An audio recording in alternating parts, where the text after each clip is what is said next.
आपण जाऊयात, खासदार सुप्रिया सुळे पत्रकारांशी बोलतायत।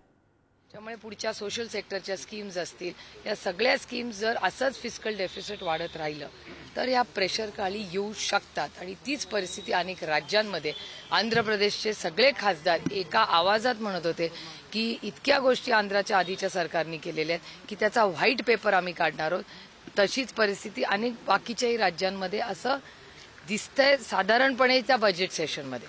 त्यामुळे महाराष्ट्राचेही असे हाल होऊ नये, महाराष्ट्रामध्ये जे काही प्रशासन व्हावं ते उत्तमच असावं, याच्यासाठी सगळ्या चांगल्या लोकांनी, ज्यांना खरंच महाराष्ट्राचं हित जपायचंय अशा लोकांनी एकत्र येणं हे राज्यासाठी आणि देशासाठी चांगलं आहे।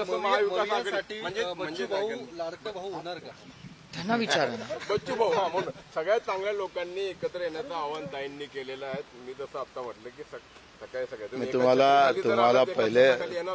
तुम्हाला पहिलेच सांगितलं का ही लढाई मुद्द्याची आहे, ही राजकीय लढाई नाही आहे। मुद्दे महत्त्वाचे आहे, राज्यातले काही महत्त्वाचे मुद्दे आहेत, त्या मुद्द्यावर चर्चा होणं फार गरजेचं आहे आणि मग ती चर्चा या राजकीय वर्तुळात झाली पाहिजे। जशी जाती धर्माची चर्चा होते तशी शेतकरी असेल, मजूर असेल, दिव्यांग असेल, कामगार असेल, याची चर्चा झाली पाहिजे।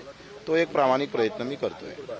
तुम्ही याच मुद्द्यांवरती एकनाथ शिंदेबरोबर गेला होता, तेव्हाही या दिव्यांगांना किंवा वंचितांना न्याय द्यायचा म्हणून गेलेला होता। तेव्हा दिव्यांग मंत्रालय मिळालं, आता त्या दिव्यांग मंत्रालयाला बजेट आणि त्याच्या चांगल्या योजना निर्माण झाल्या पाहिजे, हा एक प्रयत्न आपला। तुम्ही उद्धव ठाकरेंना सुद्धा भेटाल का, म्हणजे हेच मुद्दे घेऊन की काय हरकत आहे? माझं म्हणणं आहे एक त्या पीडित लोकांचं प्रतिनिधित्व म्हणून माझं म्हणणं असं का कष्टकऱ्यांसाठी योजना असली पाहिजे का नाही, श्रमावर आधारित योजना या देशामध्ये नाही आहे, अडचणीत असणाऱ्या लोकांसाठी विशेष योजना असल्या पाहिजे, यासाठी सगळ्यांना भेटू ना। म्हणजे महायुतीच्या सरकारच्या कारभारावरती तुम्ही समाधानी आहात का? प्रश्न समाधानी असमाधानीचा नाही आहे, लक्षात घ्या। आम्ही आता हे सगळे मुद्दे सरकारसमोर ठेवले, त्यांनी नाही केले तर आम्ही सांगितलं ना, त्यांनी आमचे मुद्दे 17 मुद्दे जर मंजूर केले तर आम्ही त्यांचं कार्यकर्ता म्हणून काम करू, नाही केले तर आवाज उठवू।